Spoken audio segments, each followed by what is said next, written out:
Assalamualaikum warahmatullahi wabarakatuh. Selamat datang kawan-kawan semua di channel Riam Biru. Terima kasih banyak untuk kawan-kawan yang sudah berkenan hadir di channel ini.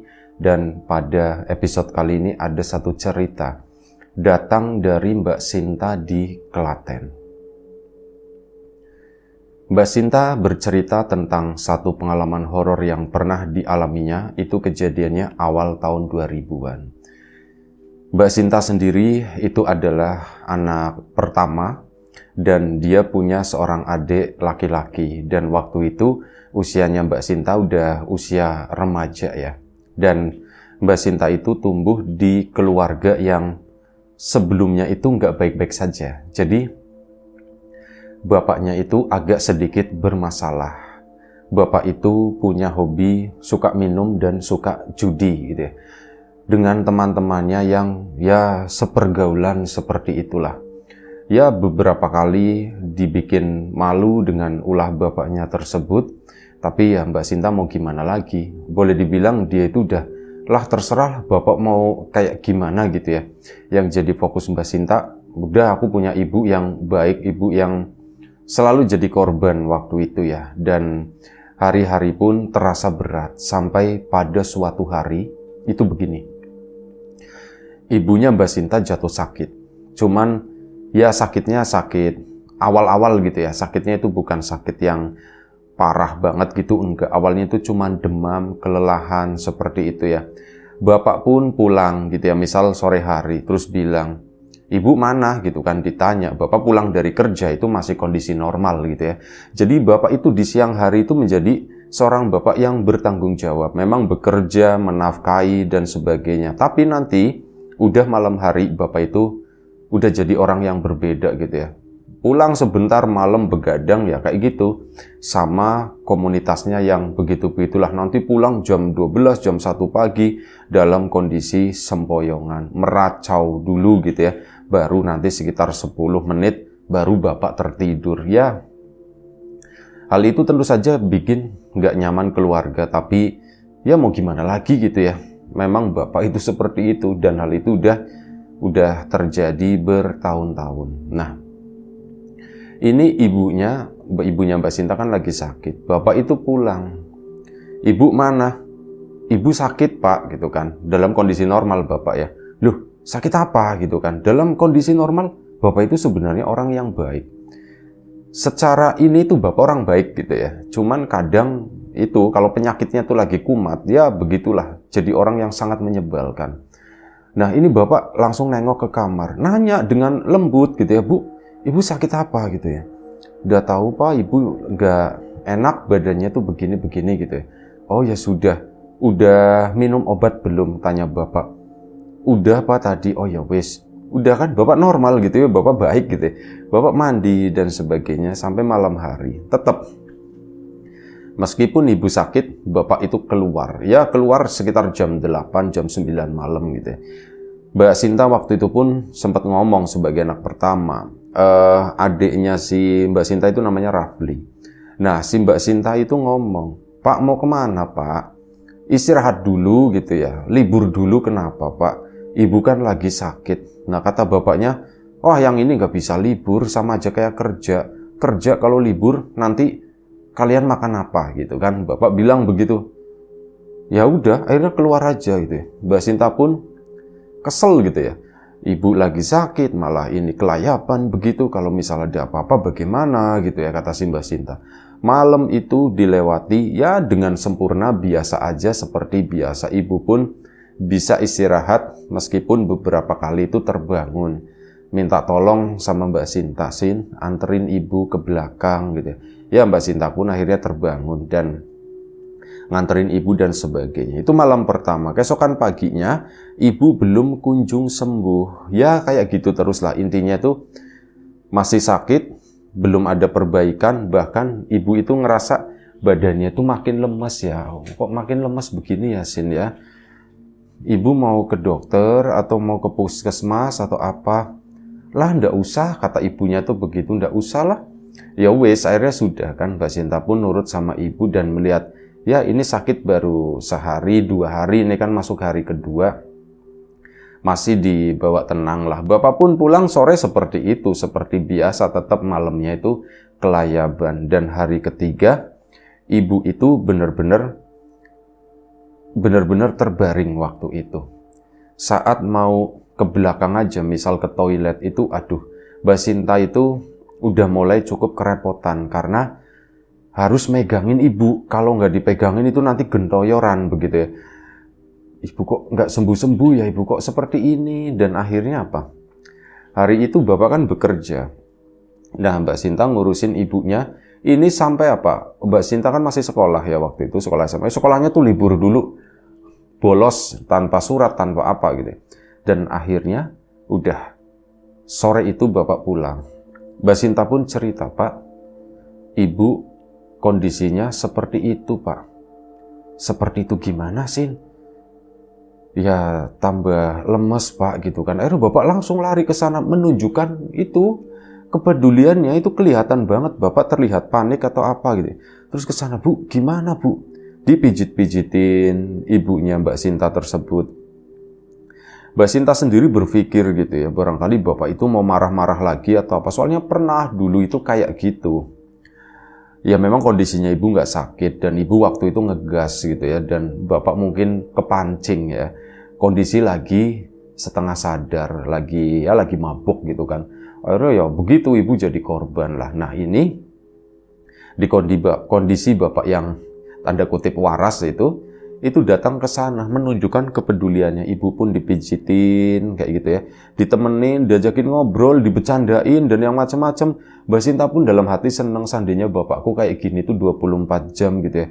Aduh, ya lumayan cukup seneng gitu ngelihatnya. Bentar lagi juga kumat penyakitnya, lewat maghrib itu udah aduh gitu ya, seperti itu. Dan bapak pun akhirnya mandi dan malam itu bapak itu agak beda. Bapak tumben biasanya habis mandi itu kan pakai celana pendek, boro-boro ibadah atau apa, wis lupa bapak itu. Malam itu enggak, bapak itu pakai sarung. Meskipun bapak enggak sholat, enggak ibadah atau apa ya, cuman tumben bapak pakai sarung ya gitu ya. Ini aneh banget, sarung yang terlipat rapi di dalam lemari gitu ya, yang ngebukanya itu cuman waktu lebaran doang. Ini dikeluarin sama bapak. Kok bapak pakai sarung? Tapi Mbak Sinta nggak yang gimana-gimana ya, udah tak perhatiin aja. Sampai jam 7:30, bapak itu anteng, cuman bolak-balik ke kamar, nengokin ibu gitu ya. Terus keluar lagi ke ruang tamu ngerokok sebentar, nanti masuk lagi. Bahkan waktu itu udah sekitar jam 8:30 malam. Bapak itu masih tenang dan akhirnya apa? Nah, kembali lagi. Bapaknya itu keluar pakai sarung, tumben ini juga beda gitu ya pakaiannya. Bapak itu keluar dan Mbak Sinta nanya gitu kan, Pak mau kemana? Ditanya sama Mbak Sinta. Bapak mau keluar sebentar. Jawabannya cuman seperti itu. Ya padahal sebentar bapaknya itu sama aja kayak hari-hari sebelumnya. Sebentarnya itu nanti sampai jam 1 pagi baru pulang. Itu pun kondisinya udah berubah. Nah malam itu bapak keluar, Mbak Sinta sama ibu itu cuman ya nungguin gitu ya. Ibu pun udah mulai merem begitu kan, sepertinya udah tidur. Si Rafli sendiri juga gantian sama Mbak Sinta bolak-balik gitu. Sampai akhirnya sekitar jam 10 malam Mbak Sinta itu belum bisa tidur. Karena apa? Sebelumnya badan ibu itu kan demam, anget gitu lah ya. Awal-awal memang panas, tapi terakhir-terakhir itu cuman anget begitu doang. Nah ini badan ibunya kok dingin tiba-tiba. Rafli, kenapa Mbak? Badan ibu dingin katanya begitu. Mas Rafli pun ngeliatin ibu, masih bernafas Mbak gitu. Ya iyalah masih bernafas kata si itu, masih. Cuman kok dingin begini ya? Apa sembuh atau apa? Cuman menurut Mbak Sinta, badan ibu kok terlalu dingin gitu ya. Untuk orang yang berbadan dingin intinya seperti ini kok terlalu dingin ya gitu ya. Mbak Sinta pun agak-agak rasa takut gimana, ada rasa khawatir. Dan waktu itu udah jam 10 malam. Bapak posisinya di luar dan ibu itu pun akhirnya dibangunin sama Mbak Sinta. Bu, dibangunin. Ibu itu nggak nyaut, nggak apa. Malah mulutnya agak mengangak gitu kan. Ya Mbak Sinta khawatir gitu kan. Rafli, ibu kenapa? Ini ibu kenapa? Gitu kan. Ya dicek semuanya, denyut nadi masih ada, cuman ibu itu kayak orang yang tertidur sangat pulas. Dan yang ada di kepalanya Mbak Sinta itu yang terbayang itu adalah, ini ibu kalau misal nggak ada gimana gitu ya, seperti itu. Ada ketakutan. Mas Rafli juga sama seperti itu dua-duanya. Mbak ini gimana Mbak gitu ya. Ya udah kata si Mbak Sinta. Aku tak nyusulin bapak katanya begitu. Aku tak nyusulin bapak. Kamu tungguin ibu ya kata si Mbak itu ya. Iya Mbak. Soalnya si Mas Rafli sendiri itu masih kecil gitu ya. Masih kelas 1 SMP. Dia tuh kalau nyusulin bapak ke sana ya mungkin nggak berani, atau jangan-jangan Rafli juga nggak tahu posisi bapak itu di mana. Kalau Mbak Sinta itu tahu tempat ngumpulnya itu ya di situ, di dekat kuburan sana. Dan akhirnya apa? Mbak Sinta pun keluar sendirian. Titip ibu ya katanya. Mbak nggak lama kok ke sana, mau nyusulin bapak doang. Iya Mbak, hati-hati di jalan ya Mbak. Ya iya. Mbak Sinta pun pakai jaket gitu ya. Pakai celana panjang, pakai jaket, keluarlah ke sana. Waktu itu musim kemarau, bukan musim penghujan. Cuman udara di luar itu lumayan cukup dingin. Angin juga ya berhembus sepoi-sepoi waktu itu. Keluarlah Mbak Sinta menembus malam, menuju ke tempat bapaknya berada di sana. Takut. Cuman pikiran ibu yang ada itu marah dalam hatinya Mbak Sinta. Bapak itu emang kurang ajar loh, bener loh. Ibu lagi seperti itu ditinggalin kayak gitu kan. Kalau misal ada apa-apa bagaimana gitu. Mbak Sinta pun ke sana terus menuju ke situ. Jaraknya memang lumayan cukup jauh dan melewati daerah-daerah yang memang sepi gitu. Itu nekat aja Mbak Sinta menembus malam itu, sampai pada suatu titik Mbak Sinta itu merasakan ada sesuatu yang aneh di daerah yang sepi. Seingat Mbak Sinta, di situ tuh ada pohon kedondong di sebelah kanan jalan. Dan saat sebelum ngelewatin pohon kedondong tersebut, ini ada 1-2 kerikil yang dilempar dari arah kebun itu ke tengah jalan, petak-petak gitu kan. Mbak Sinta kan ngeliat, ada yang lempar, enggak lah, aku ndak mau nengok gitu ya, entah itu manusia, entah itu apa, udah aku fokus aja ke sana, aku mau ke tempat bapak. Kalaupun ada apa-apa, aku mau langsung lari gitu ya, aku nggak peduli pokoknya, kata si Mbak Sinta. Sudah melangkah beberapa langkah, Mbak Sinta merasakan kok ada sesuatu yang aneh katanya. Di atas itu tadi pohon kedondong, ini kan ada cabangnya, rantingnya gitu, agak nyebrang ke jalan. Di atas itu kok ada sesuatu ya. Mbak Sinta pun nengok begini ke atas. Nah, di atas batang kedondong itu yang menjorok ke tengah jalan itu, Mbak Sinta melihat ada sosok perempuan, itu mirip kayak kuntilanak gitu ya. Itu duduk di atas di situ. Ya, dia pasti ketakut lah ya gitu. Untuk pertama kalinya Mbak Sinta itu melihat yang seperti itu. Itu lagi duduk di atas di sana. Mbak Sinta kaget bukan main, badan itu rasanya itu katanya kayak nyetrum, langsung lemes mendadak. Cuman di tengah sisa tenaga itu, dia memaksakan untuk terus lewat. Aku nggak peduli gitu kan. Dilewatin lah si sosok tadi lewat bawahnya ke situ. Dan setelah itu Mbak Sinta itu mendengar ada bunyi keracak, kayak bunyi air yang turun dari atas gitu ya. Mungkin ya bayangannya Mbak Sinta, jangan-jangan si sosok kuntilanak itu pipis atau gimana, ngompol atau bagaimana, itu yang ada di bayangan. Cuman dia nggak berani nengok, terus langsung melanjutkan perjalanan itu. Saat sudah dekat dengan lokasi tempat bapaknya biasa nongkrong di sana, nggak ketemu satu warga pun waktu itu ya. Dan mungkin jarak sekitar 20-30 meter lagi, Mbak Sinta itu melihat di pinggiran jalan di situ ada seseorang yang berdiri. Ya, Mbak Sinta kan barangkali warga atau apa mau menyapa atau bagaimana. Cuman pas dilihatin begitu, itu adalah seorang nenek-nenek. Seorang nenek itu yang kecil banget. Kayak anak kecil, pokoknya kecil. Bener-bener kecil, badannya bungkuk, kecil. Bawa sesuatu di belakang ini di belakang punggungnya kayak ada semacam gembolan begitu. Mbak Sinta kan ngeliatin, ini nenek siapa? Dan si nenek itu ngomong, bapakmu udah pulang, bapakmu udah pulang, sana kamu pulang balik, sana kamu pulang balik. Ngomong seperti itu. Loh, ini siapa gitu kan, bapak pulang, bagaimana mungkin pikirnya Mbak Sinta. Mbak Sinta pun cuman begitu doang.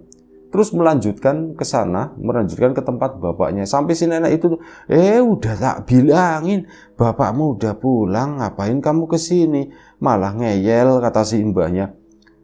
Mbak Sinta tetap, aku nggak peduli. Mana mungkin bapak pulang ya lewatnya jalan sini, nggak mungkin. Ke sana dan tibalah di tempat tersebut.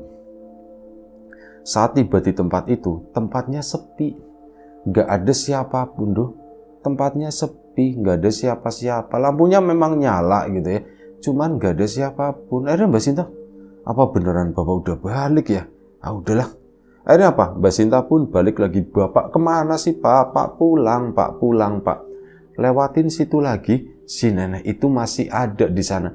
Udah tak bilangin, bapakmu udah pulang. Ya Mbak Sinta, Mbah, cuman begitu doang ya.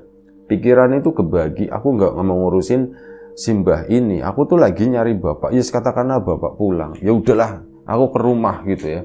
Cuman ya kepikiran saat aku sampai di rumah, kira-kira apa yang terjadi sama ibu ya gitu. Dan akhirnya sudah, Mbak Sinta pun pulang ke sana, ngelewatin kedondong itu. Cuman di yang pohon kedondong yang tadi ada kuntilanaknya itu, sosok itu tuh udah ndak ada. Ya Mbak Sinta agak lumayan cukup tenang dan akhirnya dia mengambil jalan agak lumayan cukup cepat, kayak setengah lari semacam itulah. Ke sana lari dan sampailah Mbak Sinta di rumah. Begitu sampai di rumah, ternyata memang benar ada sandal bapak. Oh iya, bapak udah pulang gitu kan, langsung lari masuk ke dalam situ. Tapi ada sandal lain di sana. Siapa itu ya? Sandal siapa ya? Mbak Sinta pun masuk. Assalamualaikum. Mas Rafli yang jawab, Waalaikumsalam. Mbak, bapak udah pulang mbak, katanya gitu kan. Iya. Mbak tadi ke sana juga di tempat itu sepi, nggak ada siapapun. Mbak Sinta ngelongok ke dalam kamar. Itu ada bapak sama 2 orang. Ini sepertinya suami istri. Udah tua semua. Ada kakek-kakek sama ada nini-nini. Ada seorang perempuan yang udah tua gitu. Dan di situ sepertinya lagi dilakukan semacam pengobatan. Ya, pengobatan secara kayak gitu ya, secara supranatural. Mbak Sinta pun nungguin di sana ya, nanya-nanya sama Rafli, siapa itu?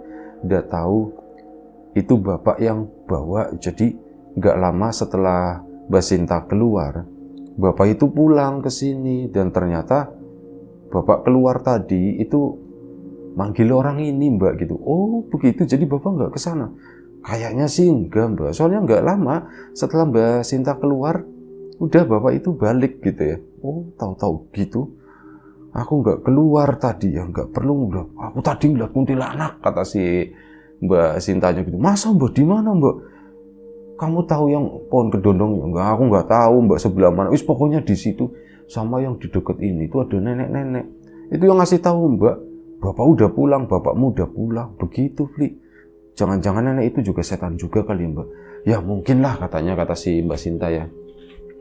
Terus ibu gimana tadi saat mbak pergi gitu ya? Ibu ya begitu aja mbak. Enggak yang bagaimana-bagaimana, katanya begitu kan. Dan akhirnya sudah. Setelah kurang lebih sekitar setengah jam, acara pengobatan itu pun selesai. Laki-laki, kakek dan nenek itu pun keluar dari rumah, keluar dari kamar ke sana. Duduklah mereka di ruang tamu. Dan dari situ ada sedikit cerita. Ceritanya itu enggak banyak.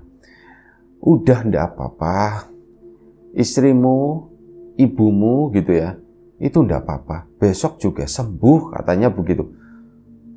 Dalam hatinya Mbak Sinta, masa iya sih besok sembuh gitu kan.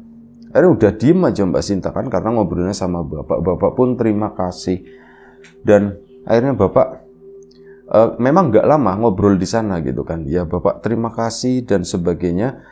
Bapak waktu itu mau ngasih sesuatu, mau ngasih amplop, cuman kedua orang tersebut itu menolak, enggak usah gitu ya.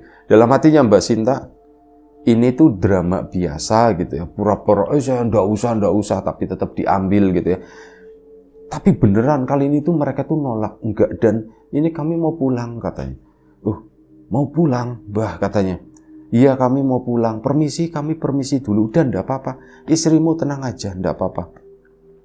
Malam ini tidur yang tenang katanya. Ditemenin, jangan ditinggalin. Mendengar suara ditemenin, jangan ditinggalin. Mbak Sinta itu kok rasanya nggak nyaman ya aku mendengar itu gitu ya. Ya udah, kedua orang tua tersebut pun keluar rumah ke sana. Mbah mau dianterin atau enggak gitu, tanya bapak gitu kan. Oh lah, nggak usah. Kamu jagain istrimu aja gitu ya. Jagain istrimu. Ini anak-anaknya, jagain ibunya ya, katanya begitu. Jim, nah gatel. Dan akhirnya apa? Si pasangan tersebut itu keluar ke sana, turun ya ke jalanan desa di situ.